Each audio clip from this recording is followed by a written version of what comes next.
जाके मिले समाज सब पावे निज पद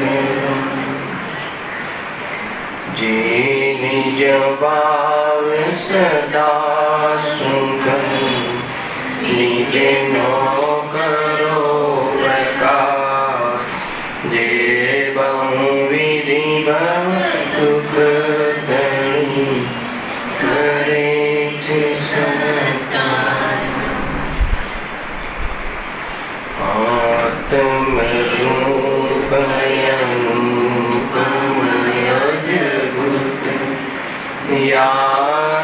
लखे भव सिंह तरो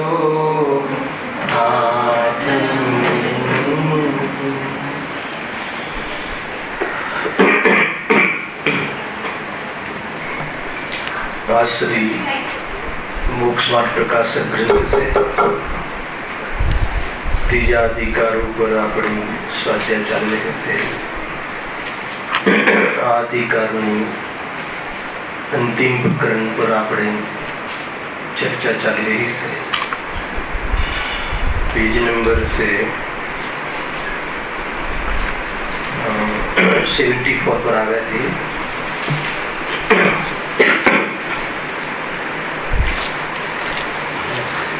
बंद करा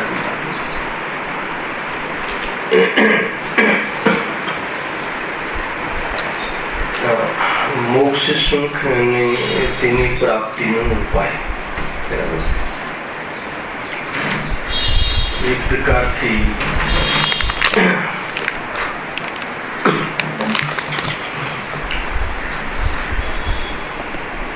संसार में दुख से मोक्ष में सुख से तो मोक्ष कहो कि आत्मा ये सीध अवस्था कहो एक ज बात से कि जेनी पर्याय में पूर्ण सुख प्राप्त थई गयुं छे, दुख नो अभाव थई गयो छे। दुख एटले के आकुलता, सर्वे प्रकारनी आकुलता नष्ट थई गई होय एवी दशा एकमात्र सुखनी दशा छे। અને આકુલતા તો નષ્ટ થઈ ગઈ છે અને એના જે કારણો છે એ મોહરાગ દ્વેષ કારણનો પણ અભાવ થઈ ગયો છે અને મોહરાગ દ્વેષના જે નિમિત્ત કારણ એવા 8 કર્મનો પણ અભાવ થઈ ગયો છે અને દુઃખમાં જે બાહ્ય નિમિત્ત કારણ એવા દેહાદિ સમોષણ આદિનો પણ અભાવ થઈ ગયો છે। एवी एकमात्र शरीरी सिद्ध अवस्था ये एकमात्र सुखनी अवस्था है। हमें आ सिद्ध अवस्था में जे दुखना कारण कहा था 8 प्रकारना जे बाह्य निमित्त कारण अंतरंग निमित्त कारण एमा एक एक कारण एक एक कर्मनो अभाव केवी रीते थाय छे અને એના અભાવમાં કેવી રીતે સિદ્ધ અવસ્થા પ્રગટ થાય છે એની ચર્ચા અહીંયા તર્ક દ્વારા પંડિતજી મૂકી છે। એમાં સૌથી પહેલા જ્ઞાનાગ્નિ દર્શનાગ્નિ કર્મ એના અભાવમાં દુઃખના અભાવની સિદ્ધિ કરી। એક એક કર્મમાં દુઃખના અભાવની સિદ્ધિ કરતા હશે। કારણ ન મળે તો એ પ્રકારનું કાર્ય ન થાય। ખરેખર તો 8 કર્મમાંથી સૌથી પહેલા કયું કર્મ નષ્ટ થાય છે? મોહની કર્મનો અભાવ સમજજો। એના પછી જે જ્ઞાનાવરણી દર્શનાવરણી અને અંતરાય જે કર્મ છે એ ત્રણનો એક સાથે અભાવ થાય છે। આ 4 જે ઘાતી કર્મ છે દુઃખમાં નિમિત્ત કારણ એનો આ ક્રમ છે અને એના પછી જે 4 અઘાતી કર્મ બચ્યા એનો પણ એક સાથે અભાવ થાય છે। કર્મની વાતથી આમ સમજો। અને ભાવોની વૃત્તિ તો આપણે ચર્ચા કરી હતી કે સૌથી પહેલા મિથ્યાત્વનો ભાવ થાય છે અને એમાં ચારિત્રના દોષોમાં અનંતાનુબંધી પ્રથમ ચોકડીનો ભાવ થાય છે. એના પછી ક્રમથી એક એક ચોકડીનો ભાવ થતા અને એમાં બી પ્રથમમાં ક્રોધ માન માયાલોપ અનંતાનુબંધી એક સાથે નષ્ટ થાય છે, એક સાથે એનો ભાવ થાય છે. પછી અપ્રત્યાખ્યાનની ક્રોધમાન માયાલોપનો એક સાથે અભાવ થાય છે, પ્રત્યાખ્યાનની ક્રોધમાન માયાનો એક સાથે અભાવ થાય છે, લોભાદિનો. અને સંજલનમાં ક્રમ પડે છે.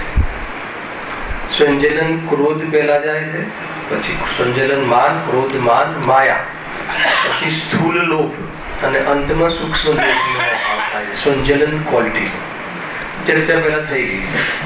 અહીંયા એટલી વાત કરી છે કે આ બધા કારણોના ભાગમાં સૌથી પહેલા અહીંયા એમને પંડિતજી ચર્ચામાં ક્રમ પડે છે, લખવામાં ક્રમ પડે છે અને અભાવમાં કેવી પ્રકારનો ક્રમ પડે છે એની ચર્ચા આપણે હમણાં કરી. એને સૌથી પહેલા મોહની કર્મનો અભાવ થાય છે. પણ અહીંયા ચર્ચામાં જ્ઞાનાવરણી દર્શનાવરણી કર્મના અભાવની ચર્ચા આપણે ગયા વ્યાખ્યાનમાં કરી હતી કે એમાં એટલી જ વાત હતી કે જ્ઞાનાવરણી દર્શનાવરણી કર્મનો જ્યારે સંસાર અવસ્થામાં ઉદય હતો, અર્થાત એનો ક્ષયક્ષમ હતું. સાંભળજો, 2 મિનિટમાં આખા પેરેગ્રાફની ચર્ચા કે જ્યારે સંસાર અવસ્થામાં આજે સિદ્ધ અવસ્થાનો જીવ હતો ત્યારે એને જ્ઞાનાવરણીય કર્મનો ક્ષયક્ષમ અને ઉદય હતો. જ્ઞાનાવરણીય કર્મના ક્ષયક્ષમમાં થોડોક જ્ઞાનનો ઉઘાડ થતો હતો અને એના ઉદયમાં ઘણા પદાર્થોનું જ્ઞાન થતું નહોતું. આ બે વસ્તુ ખ્યાલ આવી? Situation right? ફરીથી બોલો. જ્ઞાનાવરણીય દર્શનાવરણીય કર્મનો ઉદય કોની વાત ચાલે છે? સંસાર અવસ્થામાં આ જે સિદ્ધ અવસ્થાને પ્રાપ્ત થઈ ગયા એ જીવ ને જ્યારે સંસાર અવસ્થા હતી ત્યારે જ્ઞાનાવરણીય દર્શનાવરણીય કર્મના ઉદયમાં શું થતું હતું? અલ્પ જ્ઞાનનો ઉઘાડ થતો હતો. જ્ઞાનનો ઉઘાડ થતો હતો પણ કેવો? અલ્પ, અંશ. એટલે અલ્પ જ્ઞાનનો ઉઘાડ થતો હતો. એટલે અલ્પ જ્ઞાનના ઉઘાડમાં એને જાણવાની ઈચ્છા થતી હતી મોહના ઉદયના કારણે. જાણવાની જે ઈચ્છા થતી હતી અને અલ્પ જ્ઞાનનો ઉઘાડ હતો તો એ પ્રમાણે પ્રવૃત્તિ કરતું હતું જ્ઞાન. અને બીજું શું કહ્યું? અને જ્ઞાનાવરણીય કર્મનો ઉદય પણ હતો. ક્ષયક્ષમ ને ઉદય બે એક સાથે જેટલો ક્ષયક્ષમ હતો એટલો તો ઉઘાડ હતો, પણ જેટલો ઉદય હતો તો ઉદય શું કામ કરતું હતું? જ્ઞાનાવરણ, જ્ઞાન અને દર્શન ગુણ પર આવરણમાં નિમિત્ત બને એવું કર્મનો ઉદય હતો. એટલે ઘણા પદાર્થોનો તો જ્ઞાન થતું નતું અને મોહના ઉદયના કારણે સર્વને જાણવાની ઈચ્છા થતી હતી. સર્વને જાણવાની ઈચ્છા થતી હતી અને જાણવાની ક્ષમતા અથવા એ સંબંધીની લિમિટેડ જ્ઞાન ને લિમિટેશન બહુ હતું. યાદ આવ્યું તમને આ શબ્દો આપણે? તો એનાથી શું થતું હતું? એના કારણે આકુળિત થતો હતો, મહાવ્યાકુળ થતો હતો. સમજમાં આવ્યું? પણ જ્યાં મોહની કર્મનો અભાવ થયો, આ વાત લીધી હતી, મોહની કર્મનો અભાવ થયો અથવા સમસ્ત મોહભાવનો અભાવ થયો અને કેટલાક કાળ અંતર્મુહૂર્ત કાળ પછી જ્ઞાનાવરણીય દર્શનાવરણીય કર્મનો અભાવ થયો. તો એનાથી શું થયું?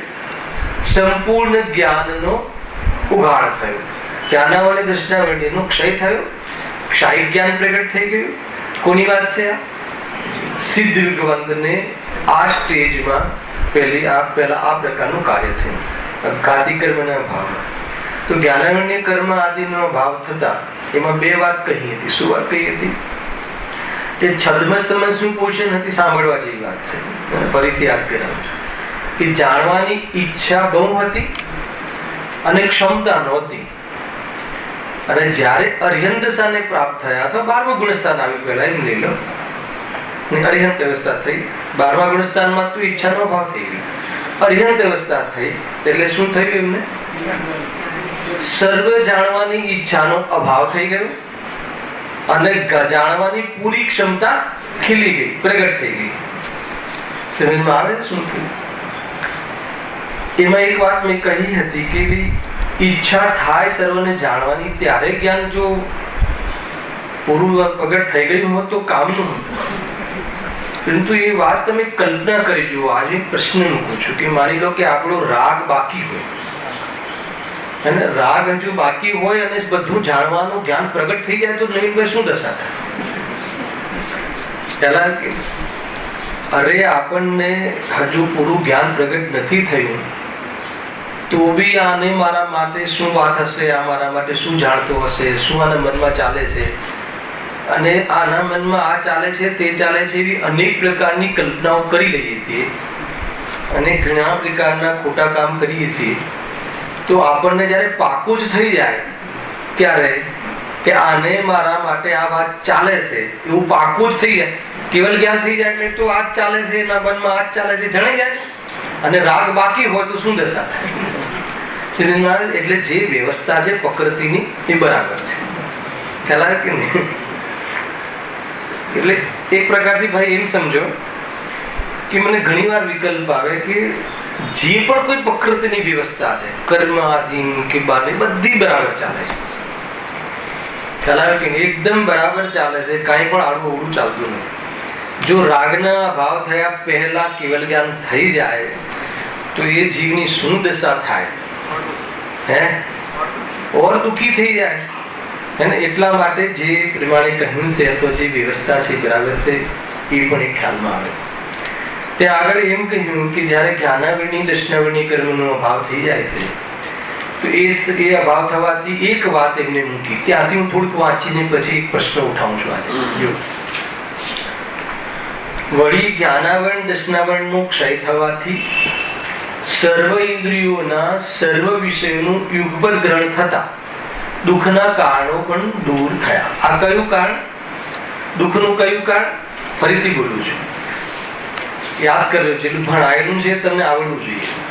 વળી જ્ઞાનાવરણ દર્શનાવરણનો ક્ષય થવાથી, વળી પહેલા શું હતું કે ઈચ્છાનો અભાવ થઈ ગયો, સંપૂર્ણ મોહ રાગ દ્વેષનો અભાવ થઈ ગયો, એટલે જીવ સુખી તો થઈ જ ગયો. પણ જીવો ઈચ્છાનો અભાવ થઈ જાય છે પછી શું થાય છે? જ્ઞાનાવરણ દર્શનાવરણનો ક્ષય થવાથી સર્વ ઇન્દ્રિયોના, પાંચ ઇન્દ્રિય અને ચક્ષુ મન, એના સર્વ વિષયોનું, બધા જ વિષયોનું યુગપદ ગ્રહણ થતા દુઃખના કારણો પણ દૂર થયા. આ કયા દુઃખના કારણ? સહકારે. કે જે પહેલા જાણવું ઓછું થતું હતું જ્ઞાનના ઉઘાડમાં, અને કેટલાક પદાર્થોનું તો જાણવું જ નતું થતું, એટલે જ્યારે જાણવાની ઈચ્છા હતી ત્યારે આ પરિસ્થિતિ દુઃખમાં નિમિત્ત બનતી હતી. ખ્યાલ રાખી વાત. જ્યારે જાણવાની ઈચ્છા હતી અને જાણવાની ક્ષમતા પર પ્રતિબંધ હતો, જાણવાની ક્ષમતામાં લિમિટેડ હતી અને જેટલો ઉગાડ થતો હતો એમાં ઓછું જાણવું થતું હતું અને જાણવાની ઈચ્છા ઘણી હતી. પણ જેવી જાણવાની ઈચ્છાનો અભાવ થયો અને ઓછું જાણવું કે ન જાણવાનું દુઃખમાં નિમિત્ત બનતું હતું, દુઃખમાં નિમિત્ત કારણ હતું. સમજી લો, ઈચ્છાનો અભાવ થઈ ગયા પછી પણ 12મા ગુણસ્થાનમાં ઓછું જાણવું અને અમુક પદાર્થોનું ન જાણવું તો રહેતું હતું, તો પણ દુઃખનો અભાવ થઈ ગયો. શું કહ્યું? વચ્ચે કેવું સ્ટેજ આવે છે, ક્યારે? કેવલ જ્ઞાન થતા પહેલા એવું સ્ટેજ આવે છે કે જ્ઞાન પૂર્ણ નથી થતું અને જ્ઞાનાવરણીય કર્મનો ક્ષયક્ષમાં ઓછું જ જ્ઞાન ખુલે છે, તો પણ ઈચ્છાનો અભાવ થઈ ગયો હોવાના કારણે દુઃખનો અભાવ થઈ જાય છે. એવું એક વચ્ચે એક સ્ટેજ આવે છે. કયું ગુણસ્થાન? 12મું ગુણસ્થાન. પણ એ 12મું ગુણસ્થાન સમાપ્ત થાય પછી એ કામ પણ બને છે. શું કામ? કે જે જ્યારે મોહ હતો, જ્યારે જાણવાની ઈચ્છા હતી અને આ ઓછું જ્ઞાન, અલ્પ જ્ઞાન અને આ જ્ઞાનાવરણીના ઉદયમાં થવા વાળું પદાર્થનું જ્ઞાન નહોતું થતું, એ અવસ્થા જે દુઃખમાં નિમિત્ત બનતી હતી એ પણ નષ્ટ થઈ ગઈ. કેમ? કે જ્ઞાનાવરણી દર્શનાવરણી કર્મનો અભાવ થઈને કેવલ જ્ઞાન પ્રગટ થઈ ગયું. જેવું કેવલ જ્ઞાન પ્રગટ થયું એટલે ઈચ્છાનો અભાવ થયો, પછી કેવલ જ્ઞાન પ્રગટ થયું, એટલે સર્વ ઇન્દ્રિયો અને મનના વિષયોને યુગપદ જાણવું થઈ ગયું. એટલે જે દુઃખમાં નિમિત્ત બનતું હતું એ અવસ્થા પણ ન રહી. હવે આગળ આ વાંચી લીધું હતું આપણે, લાસ્ટ ચર્ચા પણ થઈ હતી, ખાલી વાંચી લઉં છું. જેમ નેત્ર વડે પહેલા એક એક વિષયને દેખવા ઈચ્છતો હતો, પણ હવે ત્રણ લોકના ત્રિકાળી સર્વ વર્ણોને યુગપત દેખે છે. કોઈ દેખ્યા વિનાનો રહ્યો નથી કે જેને દેખવાની ઈચ્છા થાય. એક તો દેખવાની ઈચ્છા તો નથી જ, અને બધું દેખાય પણ જાય છે. એટલે હવે દેખવાની ઈચ્છા પેદા તો ત્યારે થાય કે હજુ અલ્પ જ્ઞાન હોય. જો અલ્પ જ્ઞાન હોવા છતાં દેખવાની ઈચ્છા નષ્ટ થઈ જાય છે. પણ આ બાજુથી બી એક રીઝન મૂકે છે પંડિતજી, એક લોજિક આપે છે કે ભાઈ ઠીક છે કે તારે દેખવાની ઈચ્છા કેમ મટી ગઈ, આત્માના આશ્રય મટી ગઈ એ કહેવું હતું, પણ નિમિત્ત પ્રધાન બી એમને કથન કહ્યું કે ભાઈ એને દેખવાની ઈચ્છા તો ત્યારે બાકી રહે કે દેખવાનું બાકી રહે, પણ જયારે બધું જ દેખાઈ ગયું, બધું જ જણાઈ ગયું, એટલે હવે દેખવાની ઈચ્છા નવી પ્રગટ નહીં થાય. જો સાંભળજો આખો ક્રમ. દેખવાની ઈચ્છા નષ્ટ થયા પછી સર્વ જણાઈ જાય છે, અને હવે સર્વ જણાઈ ગયું એટલે વળી પાછી દેખવાની ઈચ્છા પ્રગટ થવાનો અવસર હવે આવવાનો નથી. એટલે દુઃખ દૂર થઈ ગયું. આગળ હવે પાંચેન્દ્રિયનું કહી દે છે. એ જ પ્રમાણે સ્પર્શનાદિક ઇન્દ્રિયો વડે એક એક વિષયને ગ્રહણ કરવા ઈચ્છતો હતો, પરંતુ હવે ત્રણ લોકના ત્રિકાલવર્તી સર્વ સ્પર્શ રસ ગંધ શબ્દાદિક વિષયોને યુગપત ગ્રહણ કરવા લાગ્યો. કોઈ ગ્રહણ કર્યા વિનાનો રહ્યો નહીં. વિશ્વની અંદરનો કોઈ પણ પદાર્થ એમના જ્ઞાનની બહાર રહ્યો નહીં. કેવલ જ્ઞાનની બહાર કોઈ પણ વિષય જાણવા વગરનો રહેતો નથી. માત્ર વિષય નહીં, એની ત્રણેય કાળની પર્યાય પણ જણાઈ જાય છે. આ બધી આપણને ખબર છે. વિનાનો રહ્યો નથી કે જેને ગ્રહણ કરવાની ઈચ્છા ઉપજી. હવે કઈ બાકી જ રહ્યું નહીં. જ્ઞાન કૃત્ય થઈ ગયું, પરિપૂર્ણ પ્રગટ થઈ ગયું, એટલે હવે જાણવાની ઈચ્છા પણ પ્રગટ થતી નથી. હવે પ્રશ્ન ઉત્પન્ન કર્યો, મારે આટલું કેમ વાંચવું પડ્યું? હવે એ પ્રશ્નમાંથી તમને ખ્યાલ આવશે. પ્રશ્ન શું કરે? જો શરીરાદિક વિના એક ગ્રહણ સી રીતે થાય? ખ્યાલ? પહેલા શું જવાબમાં શું મળ્યું કે જ્યારે જ્ઞાનાવરણી દર્શનાવરણી કરવાનો ક્ષય થઈ ગયો, એટલે પાંચ ઇન્દ્રિય અને મન એ લીટી લખી આમાં પંક્તિ. મને એમ લાગે કે એમને ઇન્દ્રિયો લેવાની શું જરૂર હતી? પાંચ ઇન્દ્રિય અને મનના જેટલા વિષયો હતા એ બધા જ વિષયો કોની વાત ચાલે છે? આ સિદ્ધ વિદ્વાનની વાત ચાલે છે. અજિત વિદ્વાનને પણ સિદ્ધ વિદ્વાનને અહીંયા લીધા છે ને. મૂળ વાત તો સિદ્ધ વિદ્વાનની ચાલે છે. અરિહંત વિદ્વાનને પછી લઈએ છીએ. અત્યારે આપણે ચાલે છે સિદ્ધ અવસ્થા સુખની, અને સિદ્ધ અવસ્થાની એક અરિહંત અવસ્થાનું સ્ટેજની પણ ચર્ચા કરીએ છીએ આપણે. પણ હાલ સિદ્ધ અવસ્થાનો કે કેવલ જ્ઞાન એમને પ્રગટ થઈ ગયું હોવાના કારણે સિદ્ધ ભગવાનને પણ કેવલ જ્ઞાન છે. અરિહંત અવસ્થામાં જ કેવલ જ્ઞાન પ્રગટ થઈ ગયું તો સિદ્ધ અવસ્થામાં તો રહેશે. એ તો એના પછીનું ધોરણ છે, એના પછીનું સ્ટેજ છે. તો એ સિદ્ધ અવસ્થામાં જે કેવલ જ્ઞાન પ્રગટ થઈ ગયું, હવે કહે છે કે એમાં શું થયું? અરિહંત દશામાં કેવલ જ્ઞાન પ્રગટ થઈ ગયું, અને એ કેવલ જ્ઞાન સિદ્ધ અવસ્થામાં પણ રહે છે. તો એમાં શું થાય છે કે સર્વ પદાર્થો, પાંચે ઇન્દ્રિય અને મનના સર્વ પદાર્થોનું જાણવું થઈ જાય છે. બરાબર છે? હવે પ્રશ્ન શું કરે છે કે ઇન્દ્રિયો તો છે નહીં, તો શરીર આદિ વિના એ ગ્રહણ સી રીતે થાય? પ્રશ્ન આવે, ખ્યાલ આવે એટલે. હવે જયારે તમે કહો છો એમને શરીર જ નથી રહ્યું, પાંચ ઇન્દ્રિય ને મનનો ભાવ થઈ ગયો છે, અરિહંત પરમાત્માને પાંચ ઇન્દ્રિય ને ભાવ મન નહીં, દ્રવ્ય મન હોય છે, ભાવ મન નો ભાવ થઈ ગયો. ખ્યાલ આવે કે શુદ્ધ જ્ઞાન નથી, હવે અલ્પ જ્ઞાન નથી. પરંતુ દ્રવ્ય મન જે શરીર છે એટલે જે 8 પાંખડી વાળું કમળ વાળું દ્રવ્ય મન, અને આ પાંચ ઇન્દ્રિયો જે ખોખા અને છઠ્ઠું મન, એ બધું તો છે. પાંચ ઇન્દ્રિય અને છઠ્ઠું મન. મનને પણ ભલે એનું નામ ઇન્દ્રિય નથી, નો ઇન્દ્રિય છે, પણ એ બી એક ઇન્સ્ટ્રુમેન્ટ છે. 6 સેન્સ. એના લોકમાં 6 સેન્સ કહે છે. પૂજ્યોને ખબર નહીં આ 6 સેન્સ શું છે. સેન્સ એટલે જ્ઞાન. એક ઇન્દ્રિય વાળાને 1 સેન્સ છે, 5 ઇન્દ્રિય વાળાને 5 સેન્સ છે. 5 સેન્સ છે ને, 5 પ્રકારના ઇન્દ્રિયોના વિષયોને જાણી શકે છે, નામ સેન્સ. અને એક છઠ્ઠું મન, તો 6 સેન્સ. 6 સેન્સ વાળા કોણ છે? આપણે બધા. એ એવી સેન્સ છે કે એમાં આપણે હિત અહિતનો વિચાર કરી શકીએ છીએ, ભલા બુરાનો વિચાર કરી શકીએ છીએ, સ્વપરનું વિજ્ઞાન કરી શકીએ. એટલા માટે આપણી પાસે 6 સેન્સ છે. હવે 6 સેન્સની યુટિલિટી ના કરે એ વાત જુદી છે, પણ યુટિલિટી કરે તો એ સેન્સનો લાભ મળી શકે. અહીંયા શું કહે છે કે શરીરાદિક વિના એ ગ્રહણ સી રીતે થાય?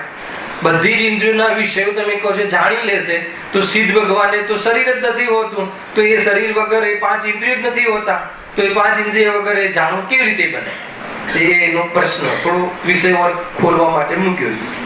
અને હરિહર ભગવાનને ભલે શરીર છે, પરંતુ એ શરીરના 5 ઇન્દ્રિયના માધ્યમથી જાણતા નથી, હે ને? એ તો ડાયરેક્ટ આત્માના પ્રદેશોથી જાણે છે.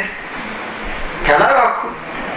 અને ભૂતકાળની જે પર્યાય નષ્ટ થઈ ગઈ છે, ભવિષ્યમાં હજુ જે ઉત્પન્ન થઈ નથી, હે ને? અને જ્યાં બેસે છે શિવ ઇન્દ્ર ભગવાન, જ્યાં બિરાજે છે ત્યાંના પદાર્થો નહીં, ત્રણેય લોકના નહીં, લોકાલોકના. આલોકનો આલોક પણ ઝલકે છે ને લોક પણ ઝલકે છે, 6 પદાર્થો ઝલકે. તો આ કેવી રીતે બને? ઇન્દ્રિયો વગર. પોતાનામાં મસ્ત છે સર્વજ્ઞ ભગવાન, અરિહંત લેવા હોય તો સ્વરૂપમાં લીન છે, અને બધા જ પદાર્થોનું ધ્યાન ઇન્દ્રિયોના અવલંબન વગર અને સિદ્ધ અવસ્થામાં ઇન્દ્રિયો વગર કેવી રીતે થાય?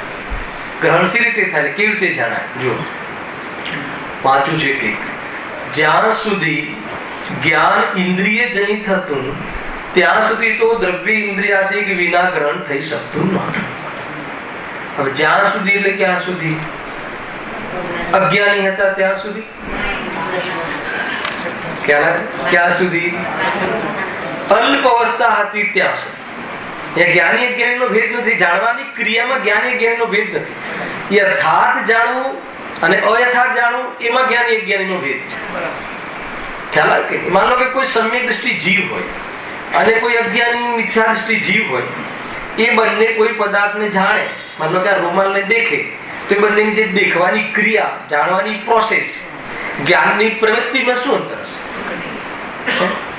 ખ્યાલ આવે શું કહું છું તમને? એ બી આંખને જોડશે ને આ છે તે છે બીજું કે છે. તો જ્ઞાની અજ્ઞાનીમાં જાણવાની પ્રોસેસમાં અંતર નથી. હા, કેવલ જ્ઞાની અને અલ્પ જ્ઞાન એને પણ જાણવાની ક્રિયામાં અંતર નથી, પણ જાણવાની પ્રોસેસમાં અંતર છે. અલ્પ જ્ઞાનીને જાણવામાં, એ બી અલ્પ જ્ઞાની પણ ખાટામાં ખાટું જાણે, ગળ્યામાં ઘડ્યું જાણે. પછી ખાટું મને ભાવે છે એ પછી જુદો રસ્તો એને પકડી લીધો. અમને તો ખાટું મીઠું ભાવે, અમને તો તીખું બહુ ભાવે, એ પછી અલગ વાત થઈ ગઈ. એ તો અજ્ઞાની પાછો ચાલુ થઈ ગયો રાગ. સિદ્ધ ભગવાનને જે વગર ઇન્દ્રિય વગર જીવાય જે ખટાશનું જે બોધ હશે, એ જે ખટાશનો બોધ એવો જ આપણને હશે કે કઈ જુદો હશે? ના ખ્યાલ આવે તમને? આપણે આંબલી ચાખીને પછી આ ખાટું છે, એ ખાટું છે એવું જે ખટાશ નામના ધર્મનો આપણને જ્ઞાન થયો, ખટાશ નામની વિશેષતા, એ ખટાશ સંબંધી જ્ઞાન આપણને અરિહંતને અને સિદ્ધ ભગવાનને જે થાય છે, ખટાશ સંબંધી જ્ઞાન જે થાય છે, એમાં શું અંતર હશે? ખાટું છે તો ખાટું જ છે, પરંતુ જાણવાની જે પ્રોસેસ છે એમને આંબલી ચાખવી નહીં પડે. આપણે આંબલીને ચાખવી પડશે. તમને એમ કીધું હોય કે ભાઈ આજે શાક કેવું બન્યું છે, બહુને તમે કહો બેટા જોજે શાક કેવું બન્યું છે, તો શું કરશે? થોડુંક નમૂનો લેશે, તો ચાખશે. એને આજે કેરી લાવ્યા હોય નવી, તો એ જરા કેવી છે ચાક, કેવી છે, તો થોડી જરા ચાખશે થોડું. અને સિદ્ધ ભગવાનને પૂછો કે અમારા ઘરમાં કેરી આવી છે, એ કેરીનો સ્વાદ કેવો છે, તો કેસે કે નહીં કેસે? પેલા બતાવો. હરિહંત ભગવાનના સમોસામાં બેસજો. 100 વર્ષ પછી આવા વાળી કેરીનો સ્વાદ પણ કહી દેશે. પેલા તો એ વાત શું, પ્રોસેસમાં જાઓ. તો પ્રોસેસમાં તો શું છે કે ભાઈ આપણે ચાખવું પડે છે, એમને ચાખવું પડતું નથી. પણ જ્ઞાનમાં તો એટલે જે મીઠાશ નો જે સ્વાદ છે, મીઠાશ કેવી હોય એ તો બધું સમાન જ હોય, એમાં કોઈ અંતર પડતું નથી. પણ જ્ઞાની ને અજ્ઞાનીમાં તો આસમાન જમીનનો ફરક છે. મને આનાથી સુખ મળે છે, વાત પતી ગઈ. જાણવાના સ્વભાવ રૂપે રહે, જ્ઞાતા દ્રષ્ટા રહે, રાગ મટે તો સુખ પેદા થાય. પણ આ તો કહે કે મને તો બહુ ભાવે છે, આ કેરી મને સુખ આપશે, અને ખાવાનો ભાવ આવ્યો અને એમાં મજા પડે છે, એ બધું સંસાર ચાલુ થઈ જાય છે. ત્યાં ને ત્યાં જ છે ભાઈ, એટલું જ છે. દુઃખનું કારણ આટલું જ છે. ખ્યાલ આવે કે નહીં? જો ફરીથી વાંચું ઉત્તર. પ્રશ્ન કયો ચાલે છે? શરીરાદિક વિના ગ્રહણ સી રીતે થાય? આગળના પેરેગ્રાફમાંથી પ્રશ્ન આવે કે જયારે સર્વ ઇન્દ્રિયોના સર્વ પદાર્થોનું એને જાણ્યું પદ પાછું એક સાથે, ક્રમથી નહીં, હલાવે કે નહીં, એક સાથે જાણ્યું પદ નો ખ્યાલ એક સાથે ભૂત ભવિષ્ય વર્તમાનનું એક સાથે, બધા પદાર્થોને એક સાથે, એટલું જ નહીં, બધા પદાર્થોની ત્રણેય કાળની પર્યાયોને એક સાથે એને વગર ઉપયોગ લગાએ, વગર પદાર્થોની પાસે ગયે, ભલે પદાર્થોની પાસે નિકટ ગયા વગર કે પદાર્થોની પાસે લાવ્યા વગર હે ને વિચાર તો રહ્યો નહીં. હવે વિચાર બી કરવાનો નથી. એટલું જ નહીં, સ્વરૂપમાં લીન રહીને આનંદ લઈને એક પર્યાયની વૃદ્ધિમાં એટલો વિકાસ થઈ જાય છે કે બધું જાણવામાં આવી જાય છે.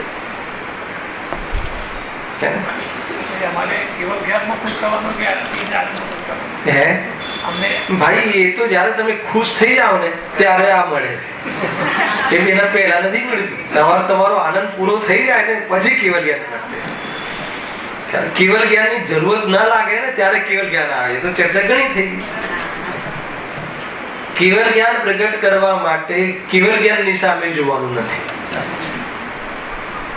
મારે કેવલ જ્ઞાન લાવવું છે, વિકલ્પ નો બી અભાવ થશે ત્યારે કેવલ જ્ઞાન તો આવશે. ભાઈ સ્વરૂપમાં લીન રહે મુનિરાજ, બહાર નીકળે જ નહીં. ઉપયોગ હે ને શાસ્ત્ર જાણવામાં કે શાસ્ત્ર જણાવવામાં ત્યારે પરિપૂર્ણ જ્ઞાન પ્રગટ થઈ જાય.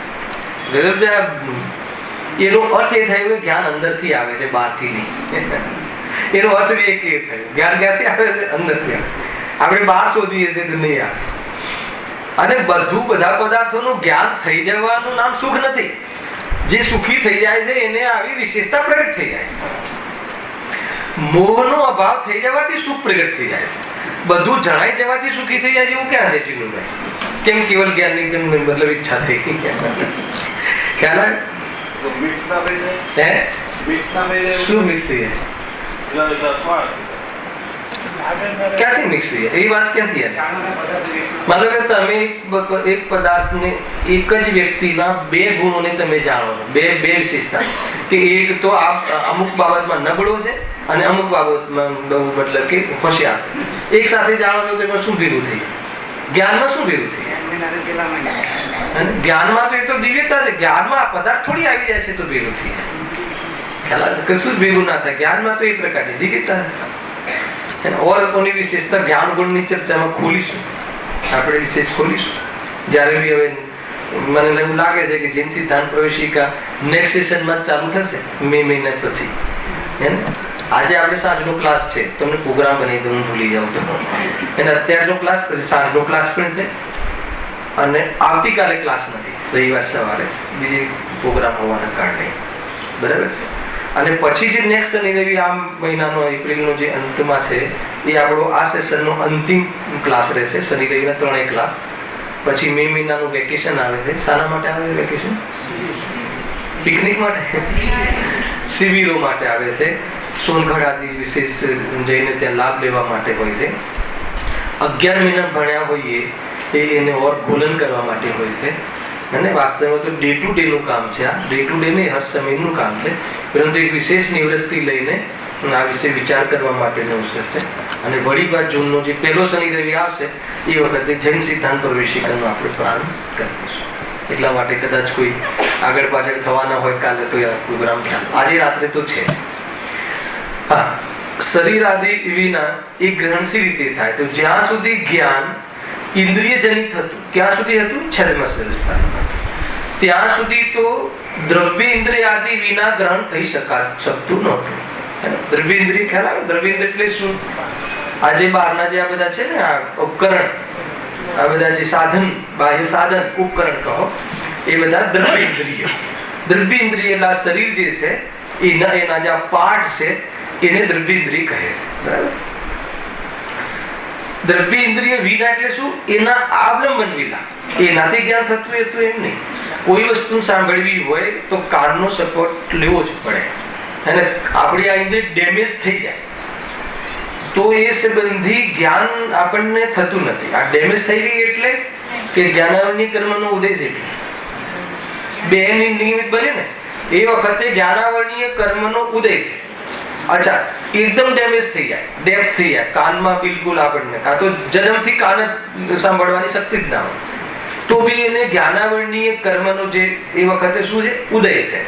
પરંતુ પાંચે ઇન્દ્રિય વાળો જીવ કહેવાય કે ના કહેવાય?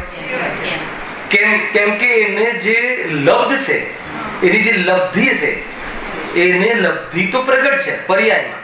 જો લબ્ધિ પ્રગટ ના હોય તો આ ઇન્સ્ટ્રુમેન્ટ રિપેર કરાવવામાં આવે અથવા આની કોઈ ઉપચાર કરાવવામાં આવે અને ઉપચાર કરાવવામાં આવે તો એ સાંભળતો બી થઈ જાય છે. પણ જો એક એવો જીવ હોય કે જે કર્ણ ઇન્દ્રિય વગરનો જ હોય, સ્પર્શ રસ ગંધ ને વર્ણ ચતુરિન્દ્રિય જીવ હોય, 4 ઇન્દ્રિય જીવ હોય, એને તમે ગમે એટલા ઓપરેશન કરાવો તો એને સાંભળવાની શક્તિ ખીલશે નહીં. એટલા માટે સક્ષમ તો છે આપણને પંચેન્દ્રિયને, પરંતુ લબ્ધરૂપ ઉઘાડતો છે, પરંતુ તત્વની યોગ્યતામાં એ જ્ઞાન ન થાય એવી જાતિનું જ્ઞાનાવરણી કર્મનો ઉદય હોય છે. અને પાપના ઉદયમાં આ કાન આદિ ઉપકરણનું શું થાય છે? ડેમેજ થઈ જાય છે. બહુ મોટી વાત છે. નિમિતભાઈ, જેમ જેમ ઘડપણ આવે છે શરીરને, તો એમ પાંચેન્દ્રિય સંબંધી જે જાણવું થાય છે એ કેવું થઈ જાય છે? થોડું ડાઉન વીક પડે છે, નબળું થઈ જાય છે ઘડપણના કારણે. અને ઘણી વાર એવું થાય કે ઘડપણમાં કોઈ સેન્સ ઇન્દ્રિય એકદમ વિશેષ ખુલી જાય, જે પહેલા ના હોય. એટલે આ બધું આ એક સામાન્ય તો એવું એક વાર મને વિકલ્પ આવે કે ભાઈ ઘડપણમાં જ બધાનો ઉદય આવી જતો હશે. હા, તો કેમ જ થતું હશે? જેમ જેમ ઘડપણ આપણું આવતું જાય એમ એમ જ્ઞાનાવરણીય કર્મનો ઉદય વધારે તીવ્ર આવતો જાય છે. અચ્છા, એનાથી કોઈ સમ્યક દર્શન રોકાઈ જાય? એનાથી મોક્ષમાં રોકાઈ જાય? એનાથી સુખી થવાનું કારણ મટી જાય? સાંભળવાનું ઓછું થઈ જાય તો ધર્મ પ્રગટ કરવામાં વિઘ્ન પડે કે ન પડે? ઘણા લોકોને અહીંયા થતું હશે કે હવે આપણે ઘરડા થઈ ગયા, હવે તો શું ધર્મ કરીશું? અરે, હું ઘરડો નથી એ નક્કી કરવાનું નામ ધર્મ છે. તું ઘરડો થઈ ગયો એનું નામ ધર્મ નથી. નહીં પછી આ ગુરુદેવની ટેપ નહીં સંભળાય ને આ છે ને તે છે ને. અરે, તારું મન જે છે, ભાવ મન છે, અને અર્થાત તો સપનું વેદ વિજ્ઞાન કરી શકે એટલી સેન્સ છે, તો એનાથી જ્ઞાન તો થાય છે, સમ્યક જ્ઞાન થાય છે, એનાથી ધર્મ થાય છે, એનાથી દુઃખનો અભાવ થાય છે. કઈ બહુ શાસ્ત્રો ભણી લેવાથી નહીં. કોઈને એમ થાય કે આ કથન બહુ ગમે ભાઈ, બહુ શાસ્ત્રો ભણી લેવાથી ધર્મ થતો નથી ને આપણે ભણતા નથી, તો કે નહીં, એમ નહીં, ઉલટું નથી લેવાનું. એમાં લખ્યું, બેનશ્રી કહ્યું છે કે છે તો એમ જ કે બહુ શાસ્ત્રો ભણી લેવાથી ધર્મ થતું નથી, હે ને? પણ એ કથનની સામે આત્મામાં લીન થવાથી ધર્મ થાય છે, એની સામે કહ્યું. પણ આત્મામાં જ્યાં સુધી લીન ન થવાય અથવા એવો કમજોર પુરુષાર્થ રહે જ્ઞાનીને, ત્યારે એની બુદ્ધિ ઘણી હોય, સાંભળજો, અને જો શાસ્ત્રના માધ્યમથી આત્મકલ્યાણમાં અથવા આત્મકલ્યાણના અર્થે શાસ્ત્રમાં ન લગાવે તો એ બુદ્ધિ અસ્થાને જશે, અયોગ્ય સ્થાને બુદ્ધિ લગાવશે. એ દુનિયાદારી કરવામાં, દ્વંદ્વ પ્રપંચ હંદ દંડ એમાં લગાવશે.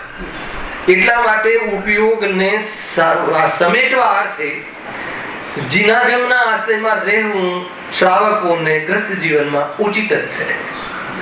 કેટલી બધી વાત ભાઈ. આપણે આ 1 કલાક અહીંયા સમાગમમાં ના હોય, સત્સમાગમમાં ના હોઈએ તો આપણે આત્મામાં હશું? આત્મામાં હોય એ જીવ અહીંયા થોડી આવે, સ્વરૂપમાં લીન રહે. પણ જે લીન ન રહ્યો હોય એ તો સત્સમાગમમાં, સત્સમાગમનો બુદ્ધિપૂર્વક આ 1 કલાકનો પ્રોગ્રામ ન રાખ્યો હોય તો આપણે ક્યાં જઈએ? એને પંચેન્દ્રિયના વિષયોની પ્રવૃત્તિ વધે, બીજું શું વધે? અને આજે તો પ્રવચન બી નથી. તમારે કે શૈલેષભાઈ ખરીદી કરવા જવું તો ફ્રી છું, આવો એમ જાય ક્યાંથી? અને હું મારી ચોઈસ બહુ પરફેક્ટ છે, અને આજે પ્રવચન બી નથી. એમ થાય કે 1 કલાક આજે ભાઈ પ્રવચન નથી તો 1 કલાક પ્રવચનનો કાલ કમસે કમ આપણે નિર્ધારિત કર્યો છે, તો 1 કલાક ઘરે બેસીને 1 કલાકનું ન્યાય આપવું જોઈએ. આ કાલ રવિવાર માટેની ડ્યુટી બતાવી. કાલ નથી તો કાલ પ્રવચન નથી, ફ્રી એમ નહીં. એવું ફ્રી નથી થવાનું. એમ થાય 1 કલાક ઓર એક્સ્ટ્રા મળી ગયું. આજે તો 8 વાગ્યાની જગ્યાએ 9 વાગે ઉઠીશું, ચાલશે? તો એમ નહીં ભાઈ, ઊંઘમાં જીવ જતો રહેશે. ક્યાંય બીજે ઉપજીશ ડાયરેક્ટ, તને એમ લાગશે કે ક્યાંથી આવી ગયો. ખ્યાલ આવે છે? સીધો નરકમાં ઉપજે ઢાળ દઈને, ઊંઘમાં જતું રહેશે. અને ઊંઘમાં નિર્ણય કરવાની ક્ષમતા નથી રહેતી, જ્ઞાન એટલું કુંઠિત થઈ જાય છે. ખ્યાલ આવે? એટલા માટે ભાઈ રવિવાર છે તો આજે 1 કલાક વધારે ઊંઘીએ, એ જે સોચ છે ખોટી છે. રવિવાર છે તો આજે તું કઈ કામ નથી, વહેલા ઉઠીએ 5 વાગે, 4 ની 6 ની જગ્યાએ આજે વિશેષ સ્વાધ્યાય કરીએ. વિકલ્પ આવે એટલે કે વેકેશનના દિવસો આવે છે અને તો આ વાસ્તવમાં ઘણી વખત એવું થાય છે કે વેકેશન પછી ફરીથી સ્ટાર્ટ કરવામાં ઘણું બધું પછી ભૂમિકા બાંધવી પડે છે. એવું ના રહેવું જોઈએ. તળાવ દઈને જાણે આપણે રનિંગ જ છીએ એ રીતે કામ ચાલુ થવું જોઈએ. આ માર્ગ એક સમય માટે પણ આનાથી ખોટા રહેવા જેવું નથી, નહીં તો 100% એને સંસાર વધશે એમ કહે છે. જો જ્યાં સુધી જ્ઞાન ઇન્દ્રિય જેનું થતું ત્યાં સુધી તો દ્રવ્ય ઇન્દ્રિય વિના ગ્રહણ થઈ શકતું નહોતું, પણ હવે એવો સ્વભાવ પ્રગટ થયો કે ઇન્દ્રિયો વિના જ ગ્રહણ થઈ શકે છે. હવે એમને ઇન્દ્રિયોની જરૂર નથી. આત્મના પ્રદેશોથી ડાયરેક્ટ પ્રદેશ પ્રત્યક્ષ જીવ એમનું જ્ઞાન થઈ ગયું. એક તો પોતાનું જ્ઞાન ડાયરેક્ટ અને સામેવાળા પદાર્થોના પ્રદેશોનું પણ જ્ઞાન થાય છે. ખ્યાલ એક એક પ્રદેશનું ખાટા પદાર્થો ખાટાના પ્રદેશો મતલબ એના પ્રદેશ સંબંધી પણ જ્ઞાન થાય છે. આપણું જ્ઞાન તો ખાલી એકાદ પર્યાયને મુખ્ય કરીને સ્વાદ જાણી લે કેટલું મજા એવી પાછું સ્પષ્ટ નહીં. તમને 4 જણને પૂછ્યું કે આ કેરી કેવી ખાટી છે તો કે એને એક કહે કે બરાબર છે. એ તો એને જેવી ભાવે છે એના આધાર પર કહે છે, સ્વાદ આધાર પર નહીં. અરે ઇવન એને પરીક્ષણ કરવા કહ્યું હોય કે ભાઈ તમે ખટાશ સંબંધી કહો ભાવવાની વર્તી નહીં તો બી એ એવું જજમેન્ટ નહીં લઈ શકે કે આ કેટલું સ્પષ્ટ કેટલું ખાટું છે એટલું જજમેન્ટ નહીં લઈ શકે. અરે એક ને એ જ વ્યક્તિને સ્વયં થોડી વાર પહેલા વધારે ખાટી ઓછી ખાટી એમ લાગશે. આગળ આવે છે જો અહીં કોઈ એમ કહે કોઈ એવો તર્ક કરે કે જેમ મન વડે તો સ્પર્શાદિકને જાણીએ છીએ તેમ અહીં જાણવું થતું હશે. કેવલ જ્ઞાન સંબંધી છદ્મસની કલ્પના, જેમ આપણે મનમાં જાણીએ હા આવું ખાટું આવું લાગે, મીઠું આવું લાગે, કહો કેવું લાગે, કહી શક્યા નહીં તે પણ શ્રી ભગવાન.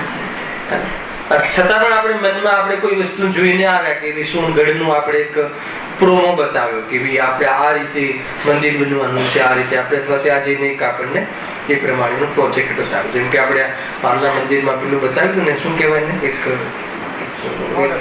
એક મોડેલ બતાવ્યું ને. હવે મોડેલ આપણી સામે નથી, બરાબર?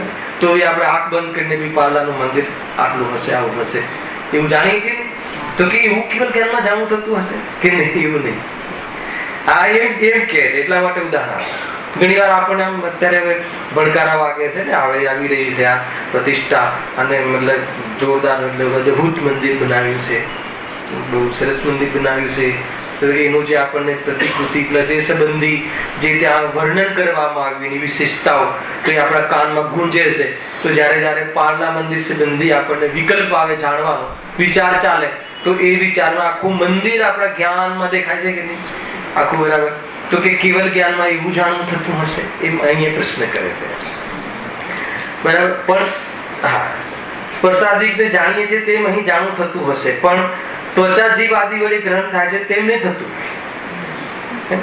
આપણે જેમ જીભ સાથે થતું હશે એમ નહીં થતું હોય, મનમાં થતું હશે એમ થતું હશે કેવલ.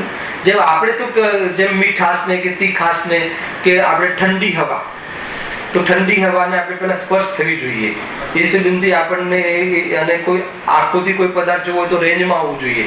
તો એ રીતે ભલે ના થતું હોય પણ મનમાં જેમ આપણે જાણીએ છીએ ને આજે ઠંડી હવા કાશ્મીરમાં આપણે ગયા હોઈએ લાસ્ટ યર તો એ ઠંડી હવા કેવી છે એ સંબંધી ઠંડી હવાના સ્પર્શ વગર બી મન દ્વારા જ્ઞાન કરીએ છીએ કે નહીં? તો કે એ રીતે કેવલ જ્ઞાન જાણતું હશે ઇન્દ્રિયો નથી તો કે એને મન પણ નથી. ખ્યાલ કે નહીં? ભાવ મન નથી એમને અને દ્રવ્ય મનનું અવલંબન નથી હરે પરમાત્માને અને શિવ ભગવાનને તો શરીર જ નથી તો દ્રવ્ય મનની પણ વાત નથી તો પણ એ ઠંડી હવાને જાણે છે કે નહીં? જાણે.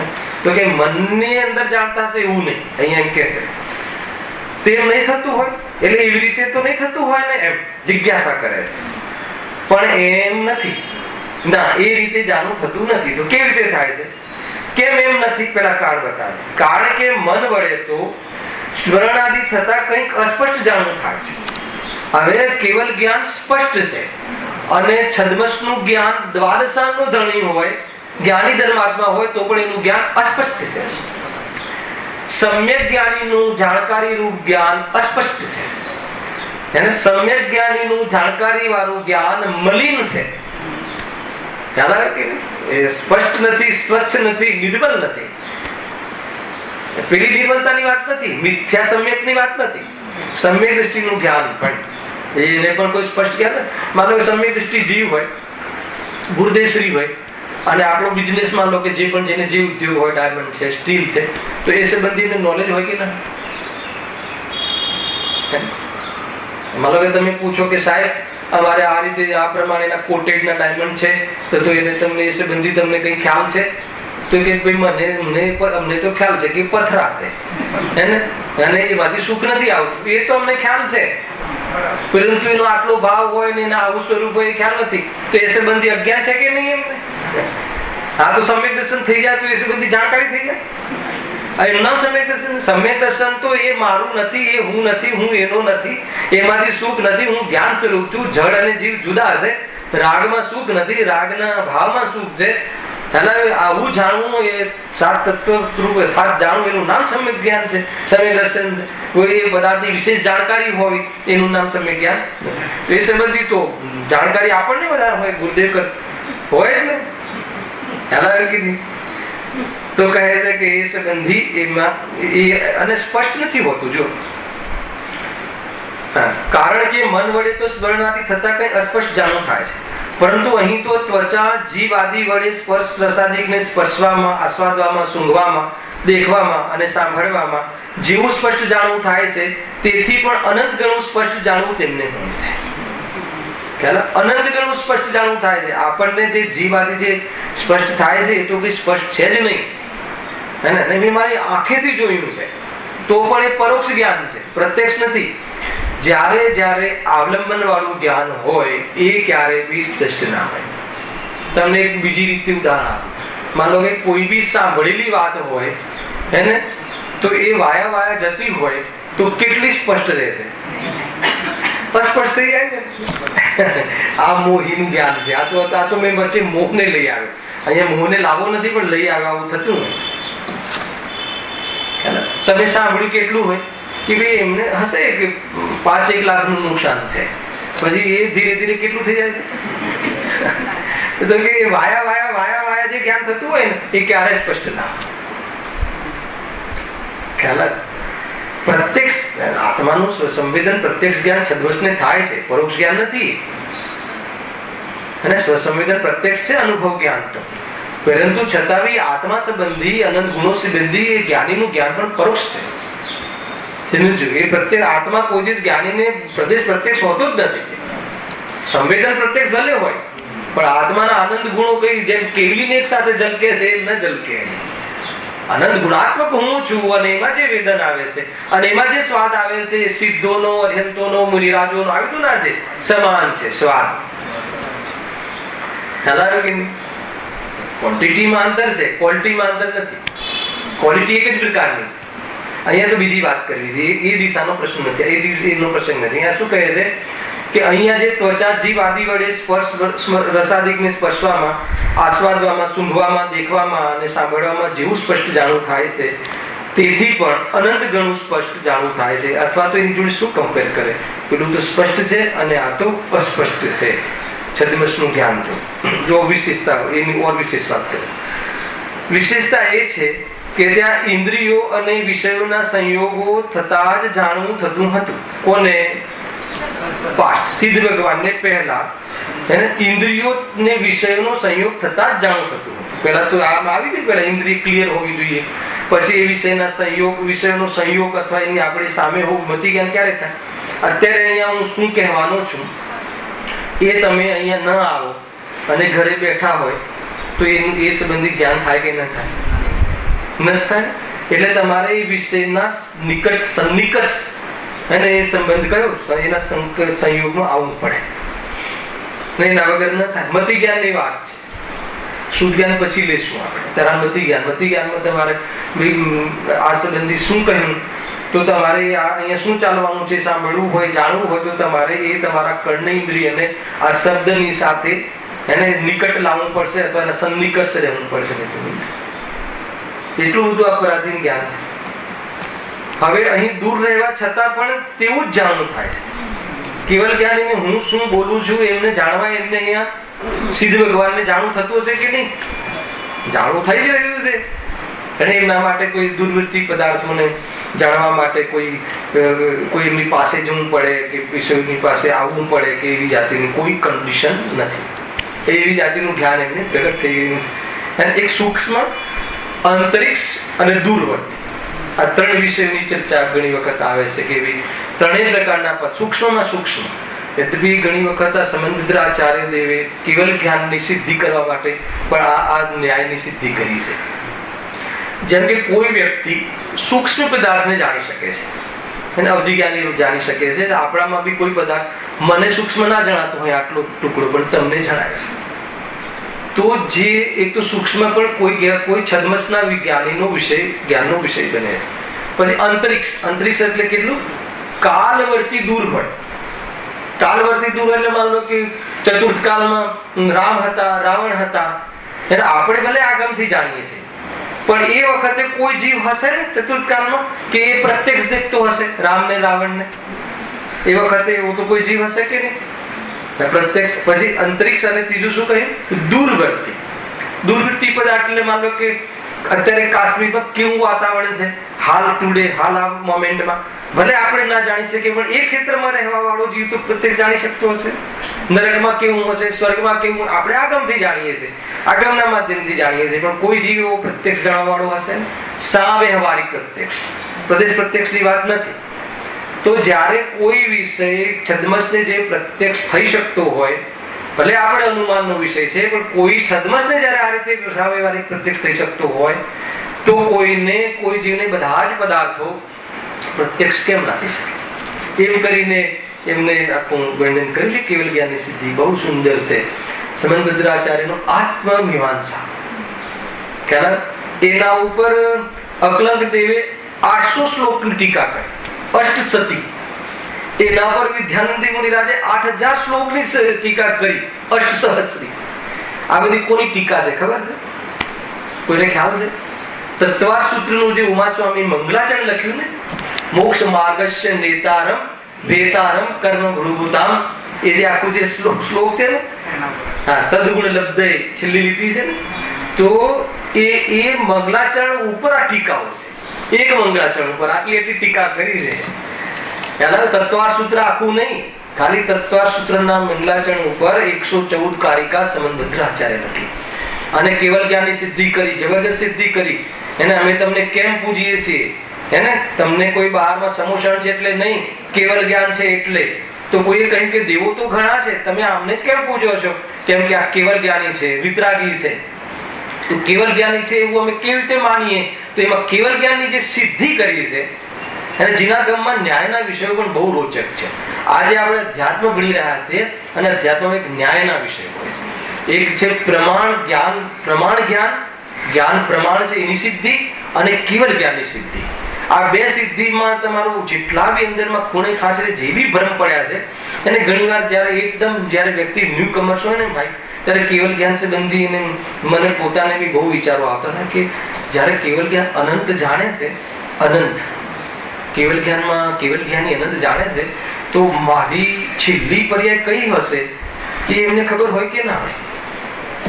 તારી છેલ્લી પર્યાય કઈ હોય જ નહીં, તારી અનંત છે છેલ્લી પર્યાય તો ક્યાં હોય?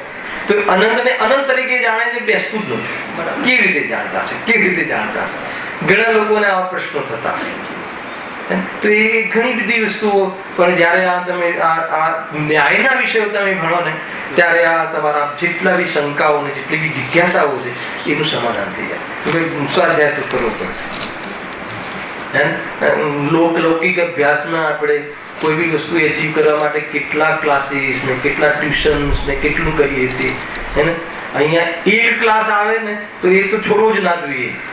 માંડ એક ક્લાસ મળે છે આવે ને, અને એના પછી બી તમારે આપણે બધા કેટલો અભ્યાસ કરવો જોઈએ.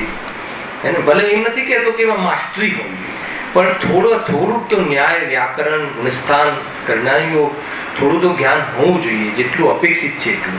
નહીં તો આ બધી વાતોમાં તમને હું બોલતો રહીશ, તમને ખબર નહીં પડે. હા, એટલા માટે આ બહુ જાણવું જરૂરી છે. વાત ક્યાંથી આવી? ક્યાં હતા આપણે? હા, કારણ. હા, ત્યાં ઇન્દ્રિયો અને વિષયો વિશેષ વાત ચાલે છે. સંયોગો થતા જાણવું થતું હતું. છદ્મસમાં હતા ત્યારે એ સિદ્ધ ભગવાન.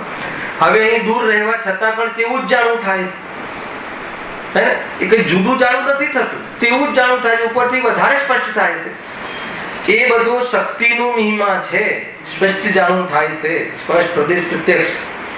જેમ કે હું ઘણી વાર લઉં છું ને છદ્મસમાં તો કે આપણે જે દૂરવર્તી પદાર્થો, આપણને કોઈ દૂર પદાર્થ ઘડિયાળ દેખાતી હોય, ઘડિયાળ તો આપણને અસ્પષ્ટ દેખાય છે, હોય આવડીને આવડી દેખાય છે.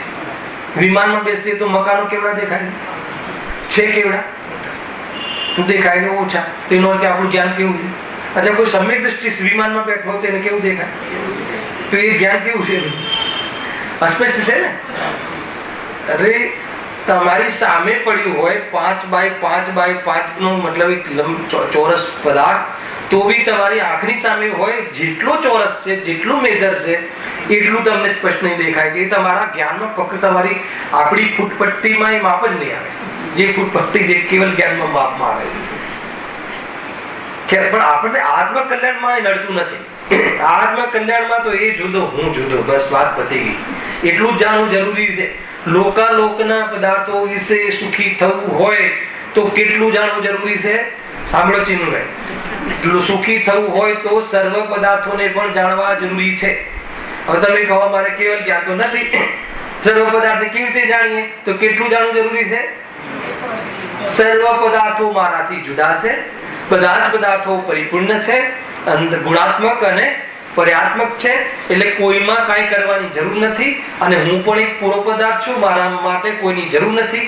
આવો અનુભવ આવે એનું નામ આત્મજ્ઞાન. આટલું જ કરવું જરૂરી છે ભાઈ. જો હા, એ બધો શક્તિનો મહિમા છે ભાઈ. આ તો કેવલ જ્ઞાનમાં તો હવે ઇન્દ્રિયની જરૂર નથી, એના વગર ડાયરેક્ટ જણાય છે. વળી પહેલા મન વડે આગળનો જવાબ આપે છે કે કઈ અતીત અનાગત ને અવ્યક્તને જાણવા ઈચ્છતો હતો. પહેલા તો થોડુંક જયારે એમ હતું કે શું હશે ભૂતકાળમાં, ને કેવા હશે મારા પરદાદા, ને શું હશે ભવિષ્યકાળમાં, કેવું હશે. આમ બી તમે જુઓ, અતીત, અનાગત અને વર્તમાન. અતીત એટલે શું? ભૂતકાળ. અનાગત એટલે ભવિષ્યકાળ. ભૂતકાળને જાણવાની આપણને બહુ મતલબ જિજ્ઞાસા થાય છે, અને બહુ મહિમા આવે. તમે જોઈ લેજો, આપણે પ્રતિમાની મહિમા વિતરાગતાથી આવે છે કે એને મતલબ કે જેટલી જૂની 2000 વર્ષ પહેલા ઘણી વખત તો સાઈઝની મહિમા આવે. અહીંયા કહે છે કે આત્માને આકાર નથી હોતો. આપણે પરલા તમારે આવી ગયા કે નહીં આમંત્રણ આપવા આવશે એટલે કેસે 79 ઇંચની પ્રતિમા કે જે અહીંયા હાલ કોઈને ત્યાં નથી. સિમંદર ભગવાન 500 ધનુષને બિરાજમાન છે. મતલબ કે તમને મહિમા આકારનો કેમ આવે? ખ્યાલ? આકારની મહત્તા નથી, સ્વાનુભવમાં સાર છે. હું તો કહું છું, ગુરુદેવ શ્રી કહે છે કે ચોખાના દાણા જેટલી પ્રતિમા હોય કે 500 ધનુષની પ્રતિમા હોય, બંનેનો સમાન મહિમા હોય છે. ક્યાંની વાત કરી? કમ્પેરિઝન નો માર્ગ નથી. અરે આવી પ્રતિમા ક્યાંય નથી, એ સ્ટેટમેન્ટ જ ગલત છે ભાઈ. અરે બધી જગ્યાએ વિતરાગી પ્રતિમા છે, આપણે ત્યાં પણ વિતરાગી પ્રભુ ધારવાના છે. એની તમે જાણકારી આપો કે આટલા ઇંચની બેસાડવાના છે, આ છે તે, પણ એની જે મહિમા જે આવે છે ને, એ મહિમામાં ક્યાંય ને ક્યાંય મોહ પોષણ થાય. એ પકડાતો નથી આપણને ભાવ. કોણ બતાવે? આપણા પુણ્ય ઘટી ગયા હે ને. ગુરુદેવ શ્રી છે નહીં હોય તો કોઈ માને બી ખરું. મારા જેવો વ્યક્તિ કહેતો કે આને શું પડી છે, એને આપણે એવા પુણ્ય ના ઉદય નથી કે આગળ. અને ગુરુદેવ આવીને કહે કે શેઠ અમારે ચાલતું હતું ને, નિસાર ચાલતું હતું, હા, અધ્યવસાનાદિ ભાવ. ભાઈઓ આવેલા તો મેં પૂછ્યું કે વિષય ચાલતો હતો કે આ તમે જે આમંત્રણ જે આપવાનો ભાવ આવ્યો છે તમને, એના પ્રતિમા બિરાજમાન કરવાનો જે ભાવ આવ્યો છે, એ કયા ભાવ છે? એને અધ્યવસાન ભાવ છે, સાધક ભાવ છે કે વિતરાગ ભાવ છે? પછી મેં કહ્યું આમંત્રણ આપવા આવ્યા છો, તમે આમંત્રણ આપવાના છો, પણ અમારે ચર્ચા ચાલે છે. પણ ભૂદેશ્રી હોય તો એ જ કહે ને કે ભાવ આવે, પણ એ ભાવ અધ્યવસાન ભાવ છે, અને એ ભાવ વાસ્તવમાં રાગ ભાવ છે, અને એ વાસ્તવમાં આત્મિક ભાવ નથી. એ દુઃખના ફળ, એનું ફળ દુઃખ છે. હવે આવું કહેવું અને સામે વાળાને આ વાત બેસવી, કહેવામાં તો કહી દીધું ગાદી આપી છે તો, પણ સામે વાળાને બેસવું અને રિયલમાં એને આ જચવું, જચ્યું ના હોય તો એ હવે ગુરુદેવની વાણીમાં આપણે તો ગુરુદેવનું કોટેશન ગુરુદેવથી લખ્યું છે આ તો એને ખ્યાલ એ વખતે હતું ને, કરોડ રૂપિયાનું દાન આપે શેઠ ને કે શેઠ કરોડ રૂપિયાનું દાન આપવાથી કેટલો ધર્મ થાય? તો કે 0 પણ ન થાય, અને એમાં ધર્મ માને તો અધર્મ થાય છે. અને એના જીવને એટલું ગમે કે વાહ સાહેબ આંખો ખુલી ગઈ. આવું કોઈ નથી કહેતા. અમને તો બધા એમ જ કહે છે બહુ સારું કર્યું, બીજી તો હા હજુ આપો એને ઓલા આવેલા ને હુકમીચંદજી ત્યાં જે ઇન્દોર વાળા શેઠ સરહુકમચંદજી તો કહે કે એવી પહેલી સભા છે કે જ્યાં મને કોઈ દાન માટે અપીલ નથી કરી. કહ્યું છે નવી લાગે ને કે પૈસામાં ધર્મ નથી, પૈસા આપવાનો ભાવ આવે અને ગ્રસ્ત જીવનમાં આ તત્વની પ્રભાવનામાં પૈસા ખર્ચવાનો ભાવ ન આવે તો બી તારું આ ગ્રસ્ત જીવન તને શોભનીય નથી. અને એમાં ધર્મ માને તો કહે છે કે તું એને જન્મ ક્યારે નહીં પામ, પ્રમાણ નહીં પામ. ઘણી બધી વાતો છે તો જો અહીંયા વાત આવી એટલે અનિત અને અનાગત, અતીત અને અનાગત. અતીત ભૂતકાળ કે એ આપણને જાણવાની ઈચ્છા થાય. 2000 વર્ષ જૂની પ્રતિમા મળે, અવશેષો મળે. જૈન ધર્મ કેટલો જૂનો છે, જૈન ધર્મ કેટલો જૂનો અનાદિનો છે. અને આપણે મેનમાં આવે છે ને.